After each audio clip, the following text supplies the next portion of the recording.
ನಾನು ಶಾಂಭವಿ ಅಂತ ಹಂಚಿನ ಕಾರ್ಖಾನೆಯಲ್ಲಿ ಲೆಕ್ಕಪತ್ರವನ್ನು ನೋಡಿಕೊಳ್ಳುವ ಕೆಲಸ ಮಾಡುತ್ತಿದ್ದೇನೆ. ನನಗೆ ಈಗ 30 ವರ್ಷ. ಸ್ವಲ್ಪ ಕಪ್ಪಗಿರುವ ಕಾರಣ ಇನ್ನೂ ಮದುವೆಯಾಗಿಲ್ಲ. ಆದರೆ ನನ್ನ ದೇಹ ಅಂತೂ ಕೇಳಲೇಬೇಡಿ. ಗಂಡಸರ ಸಾಮಾನನ್ನು ಒಂದೇ ನೋಟಕ್ಕೆ ನಿಗುರಿಸಿಬಿಡುವ ಶಕ್ತಿಯಿದೆ. ಹಂಚಿನ ಕಾರ್ಖಾನೆಯಲ್ಲಿ ನಾನು ನಡೆಯುವಾಗ ಗಂಡಸರ ಕಣ್ಣು ನನ್ನ ಕುಂಡೆಯ ಮೇಲೆ ಬೀಳುತ್ತದೆ. ಯಾಕೆಂದರೆ ನಡೆಯುವಾಗ ದಪ್ಪ ಕುಂಡೆ ಆಚೆ ಈಚೆ ಮೇಲೆ ಕೆಳಗೆ ಅಲುಗಾಡುತ್ತದೆ. ನಮ್ಮ ಸಾಹುಕಾರ ಸಹ ನನ್ನ ಕುಂಡೆ ಮೇಲೆ ಕಣ್ಣು ಇಟ್ಟಿದ್ದ. ಒಂದು ದಿನ ನನ್ನ ಹತ್ತಿರ ಶಾಂಭವಿ ಜಮಾಲಿಗುಡ್ಡದಲ್ಲಿರುವ ಕಾರ್ಖಾನೆಗೆ ಹೋಗಿ ಬರೋಣ. ಅಲ್ಲಿನ ಲೆಕ್ಕಪತ್ರ ನೋಡದೆ ತುಂಬಾ ಸಮಯ ಆಯಿತು ಅಂದ. ಸರಿ ಅಂತ ನಾನು ಮತ್ತು ನಮ್ಮ ಸಾಹುಕಾರ ವೀರೇಗೌಡ ಜೀಪಿನಲ್ಲಿ ಹೊರಟೆವು. ಅವನಿಗೆ ಹೆಚ್ಚು ಕಡಿಮೆ 60 ವರ್ಷ ಆಗಿತ್ತು. ಹೋಗುವಾಗ ಒಂದು ದೊಡ್ಡ ಬೆಟ್ಟ ಸಿಕ್ಕಿತು, ಅದೇ ಜಮಾಲಿಗುಡ್ಡ. ಆಮೇಲೆ ಕಾರ್ಖಾನೆಗೆ ಹೋಗಿ ಲೆಕ್ಕಪತ್ರ ನೋಡಿ ಕೆಲಸ ಮುಗಿಯುವಾಗ ಸಂಜೆ 6 ಗಂಟೆ ಆಯಿತು.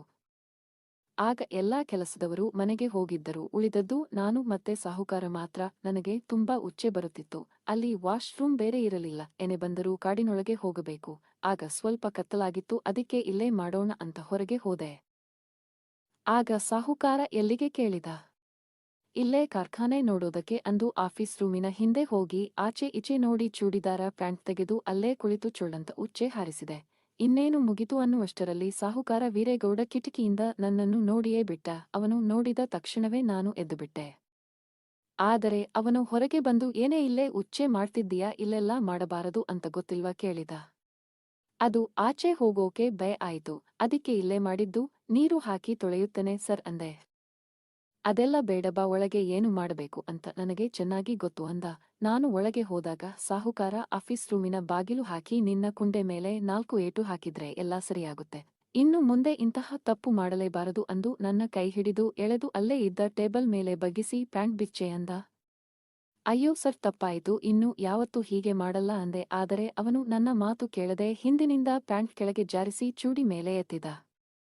ನಾನು ಕೆಂಪು ಬಣ್ಣದ ಕಾಚ ಹಾಕಿದ್ದೆ. ನನ್ನ ಕರಿ ಕುಂಡೆ ನೋಡಿ ಅವನ ಕೈಯಿಂದ ಪಟ್ಪಟ್ ಅಂತ 2 ಏಟು ಹಾಕಿದ. ಸರ್, ಉರಿಯುತ್ತೆ ಬಿಡಿ ಅಂದೆ. ಏರು, ನಿನ್ನ ಕಾಚ ಕಳಚಿ ಹೊಡೆದ್ರೆ ಇನ್ನೂ ಚೆನ್ನಾಗಿ ಉರಿಯುತ್ತೆ ಅಂದು ಕಾಚ ಜಾರಿಸಿ ಬಿಟ್ಟ. ನನ್ನ ಮಾಂಸ ತುಂಬಿದ ಕುಂಡೆ ನೋಡಿ ಶಾಂಭವಿ ಅಂದು ದೊಡ್ಡ ಕಣ್ಣು ಬಿಟ್ಟು ನನ್ನ ಕುಂಡೆಯನ್ನು ತಿನ್ನುವಂತೆ ನೋಡಿದ. ನನಗೆ ಗೊತ್ತಾಯಿತು ಅವನು ನನ್ನ ಕುಂಡೆ ನೋಡಬೇಕು ಅಂತಾನೆ ಹೀಗೆ ಮಾಡಿದ್ದು ಅಂತ. ಕುಂಡೆ ಸೀಳು ನೋಡಿ ಏಟು ಹೊಡೆಯೋದು ಬಿಟ್ಟು ಅಲ್ಲೇ ಕುಳಿತು ಕುಂಡೆಯನ್ನು 2 ಕೈಯಿಂದ ಅಗಲ ಮಾಡಿ ಸೀಳಿನ ಮಧ್ಯ ನಾಲಿಗೆ ಹಾಕಿ ನೆಕ್ಕಿಬಿಟ್ಟ. ಇದುವರೆಗೂ ಒಂದು ಗಂಡಸಿನಿಂದ ಕುಂಡೆ ನೆಕ್ಕಿಸಿಕೊಂಡವಳಲ್ಲ. ಸಾಹುಕಾರ ನೆಕ್ಕಿದಾಗ ಆ ಅಂತ ಹಿತವಾಗಿ ಮುಳುಗಿದೆ. ಅವನು ಮತ್ತೆ ಹಾಗೆ ನೆಕ್ಕಿದ. ನಾನು ಮತ್ತೆ ಮುಳುಗಿದೆ. ಅಬ್ಬ. ಆಮೇಲೆ ಇನ್ನೂ ಜೋರಾಗಿ ನೆಕ್ಕೋದಕ್ಕೆ ಆರಂಭಿಸಿದ. ನಾನು ನನ್ನ ಕಾಲುಗಳನ್ನು ಅಗಲ ಮಾಡಿ ಎಡಗೈನಿಂದ ಅವನ ತಲೆ ಹಿಡಿದು ದಪ್ಪ ಕರಿ ಕುಂಡೆಗೆ ಗಟ್ಟಿಯಾಗಿ ಒತ್ತಿಕೊಂಡೆ. ಅವನಿಗೆ ಉಸಿರುಗಟ್ಟಿದರೂ ಬಿಡಲಿಲ್ಲ. ಕುಂಡೆಯ ಹೊಟ್ಟೆ ಜೊತೆ ಪೂರ್ತಿ ಸೀಳನ್ನು ನೆಕ್ಕಿ ಸ್ವಚ್ಛ ಮಾಡಿದ. ಆಹಾ, ನನ್ನ ಕುಂಡೆಯ ಮಧ್ಯ ಅವನು ಬಿಟ್ಟ ಜೊಲ್ಲೆ ಇಳಿಯುತ್ತಿತ್ತು. ನಂತರ ಕೂಡಲೇ ಎದ್ದು ನಿಂತು ಅವನ ಪ್ಯಾಂಟ್ ತೆಗೆದ. ಅಬ್ಬಬ್ಬಾ, ಸಾಮಾನು ಗುಬಕ್ ಅಂತ ಹೊರಹಾರಿತು. ಸಾಹುಕಾರನ ಸಾಮಾನು ಕೂಡ ನನ್ನ ಹಾಗೆ ಕಪ್ಪಾಗಿತ್ತು. ಹೆಚ್ಚು ಕಡಿಮೆ 5 ಇಂಚಿನ ಗೂಟ ಅವನದ್ದು. ನಂತರ ಶಾಂಭವಿ ನನ್ನ ಗೂಟ ಹಾಕಿ ಕೇತುನಿ ಕಣೆ ಅಂದ. ನಾನು ಏನು ಮಾತನಾಡದೆ ಸುಮ್ಮನಿದ್ದೆ. ಯಾಕೆಂದರೆ ಆಗ ನನಗೂ ಚೂಲು ಹತ್ತಿತ್ತು. ನಿಗುರಿದ ಸಾಮಾನು ಹೊರತೆಗೆದವನೇ ಅದರ ತುದಿಯ ಚರ್ಮ ಹಿಂದೆ ಮಾಡಿ ಕುಂಡೆ ಸೀಳಿನಲ್ಲಿದ್ದ ಎಂಜಲನ್ನು ನನ್ನ ತೂತಿಗೆ ಉಜ್ಜಿ ನನ್ನ ಒಂದು ಕಾಲನ್ನು ಟೇಬಲ್ ಮೇಲಿಟ್ಟ. ಆಗ ಅವನಿಗೆ ಸಾಮಾನು ನುಗ್ಗಿಸಲು ಸುಲಭ ಆಯಿತು. ಆಮೇಲೆ ಸಾಮಾನಿನ ತುದಿಯನ್ನು ತೂತಿನ ಮೇಲೆ ಉಜ್ಜುತ್ತಾ ಹೊಟ್ಟೆಯಲ್ಲಿದೆ ಎಂದು ಕಂಡುಹಿಡಿದು ಒಮ್ಮೆಗೆ ಜೋರಾಗಿ ನೂಕಿದ. ಜೊಲ್ಲು ಹಚ್ಚಿದ ಕಾರಣ ಗೂಟ ಜಾರಿತ್ತಾ ನನ್ನ ಹೊಟ್ಟೆಯೊಳಗೆ ಪ್ರವೇಶ ಮಾಡಿತು. ಆದರೆ ಪೂರ್ತಿ ನುಗ್ಗಿರಲಿಲ್ಲ. ಮತ್ತೆ ಸೊಂಟ ಹಿಂದೆ ಮಾಡಿ ನನ್ನನ್ನು ಹಿಂದಿನಿಂದ ಗಟ್ಟಿ ಮಾಡಿ ಹಿಡಿದುಕೊಂಡು ಪಟ್ ಅಂತ ಒಮ್ಮೆಗೆ ಕುಟ್ಟಿದ. ಅಬ್ಬಾ, ನನಗೆ ಆಗ ನೋವಾಗಿ ಸರ್ ಅಂದೆ. ಶಾಂಭವಿ, ಏನು ಆಗಲ್ಲ, 2 ಶಾಟ್ ನೋಯುತ್ತೆ ಅಷ್ಟೇ ಅಂದು ಮತ್ತೆ ಹಿಂದೆ ಮಾಡಿ ಕುಟ್ಟಿದ. ಆಗ ನನ್ನ ಸಾಮಾನು ಪೂರ್ತಿ ಸೀಳಿ ಹೋಗಿ ಸ್ವಲ್ಪ ರಕ್ತ ಬಂತು. ನಿನ್ನ ತೂತಿನ ಸೀಲ್ ಓಪನ್ ಆಯಿತು ಕಣೆ, ಇನ್ನೂ ನೋವಾಗಲ್ಲ ಬಿಡು ಅಂದು ನನ್ನ ಎದೆ ಹಿಂಡುತ್ತಾ ದೆಂಗೋದಕ್ಕೆ ಆರಂಭಿಸಿದ. ಮೊದಲು ನೋವಾದರೂ ಆಮೇಲೆ ಇದುವರೆಗೂ ಸಿಗದ ಸುಖ ಸಿಗೋದಕ್ಕೆ ಶುರು ಆಯಿತು. ಅವನು ದೆಂಗುವಾಗ ನಾನು ಸರ್, ನಿಧಾನ ದೆಂಗಿ ನೋವಾಗುತ್ತೆ ಅಂದೆ. ಅವನು ನನ್ನ ಮಾತಿಗೆ ಹುಗುಟ್ಟಿ ನನ್ನ ಕುಂಡೆ ಹೊಟ್ಟೆನ ನೋಡುತ್ತಾ ಆ ಅಂತ ನರಳಾಡುತ್ತಾ ಕೇಯುತ್ತಿದ್ದ. ಈ ಕಡೆ ನಾನು ನನ್ನ ಬೆರಳನ್ನು ನಾನೇ ಚೀಪುತ್ತಾ ಸುಖ ಅನುಭವಿಸುತ್ತಿದ್ದೆ. ಕೇಯುತ್ತ ಎಡಗೈನ ಹೆಬ್ಬೆರಳನ್ನು ನನ್ನ ಕುಂಡೆ ಹೊಟ್ಟೆಗೆ ಹಾಕಿ ಬಿಟ್ಟ. ಆಗ ನನಗೆ ಸೂಜಿ ಚುಚ್ಚಿದ ಹಾಗೆ ಅನಿಸಿ ಅಮ್ಮ ಅಂದೆ. ಶಾಂಭವಿ, ನೀನು ಕಪ್ಪಾದರೂ ನಿನ್ನ ಕೇಯೋದಕ್ಕೆ ಮಾತ್ರ ಒಳ್ಳೆ ಮಜಾ ಬರುತ್ತೆ. ದೆಂಗುವುದಕ್ಕೆ ಹೇಳಿ ಮಾಡಿಸಿದ ಹೆಂಗಸಿನಂತೆ ಇದೆಯಾ ಅಂದ. ಸ್ವಲ್ಪ ಜೋರಾಗಿ ದೆಂಗೋ ಸೌಂಡ್ ಬರಲಿ ಅಂದೆ. ಆಗ ಅವನು ನನ್ನ ಕುಂಡೆಗೆ ಕೈಯಿಂದ ಬಾರಿಸುತ್ತಾ, ನನ್ನ ಹೆಂಡತಿ ಸಾಮಾನು ಕೇಯುವಾಗಾನೂ ಇಷ್ಟು ಸುಖ ಸಿಕ್ಕಿರಲಿಲ್ಲ ಕಣೆ.